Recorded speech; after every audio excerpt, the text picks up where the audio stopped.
আপু কতদিন ধরে স্বামী ছাড়া আছেন আপনি? 6 বছর। 6 বছর ধরে স্বামী ছাড়া। এখন কি নতুন করে সংসার করতে চাচ্ছেন? জি।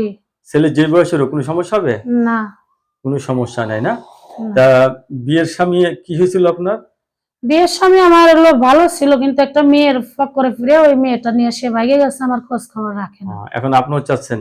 পরে আমরা বাড়ি ভাবে বসে আমরা ছাড়াছাড়ি হয়েছি। এখন আমি ঢাকা শহরে কাজ করে খাই, আমার একটা ছেলে আছে।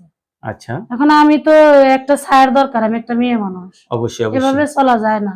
আচ্ছা। সেক্ষেত্রে সিদ্ধান্ত নিলাম ভালো যদি একটা ছেলে হয়, বয়স যাই হোক, সে যদি আমাকে একটু ভালো রাখে আমি। এর জন্য আপনি বিয়ে করতে চাচ্ছেন না? জি, জি। অনেকে তো বউ চলে গেছে, বউ মারা গেছে, এই সমস্ত পুরুষরা যদি আপনাকে বিয়ে করতে চায়? হ্যাঁ, আমি রাজি আছি, কিন্তু কোনো ফাউল জানি কেউ আমার সাথে না খায়। আমি ফাউল আমার ভালো লাগে না। আমি একজন দুঃখের মানুষ, বুঝছেন? আপনি একজন দুঃখী মানুষ, আপনি একজন দুঃখী পুরুষ চাচ্ছেন বিয়ে বসার জি, জন্য জি, না? জি। আপনার কাছে ধন্যবাদ আমার চ্যানেল সময় দেওয়ার জন্য। দর্শক পরবর্তী একটা মেয়ের ভিডিওর জন্য অবশ্যই অপেক্ষা করবেন।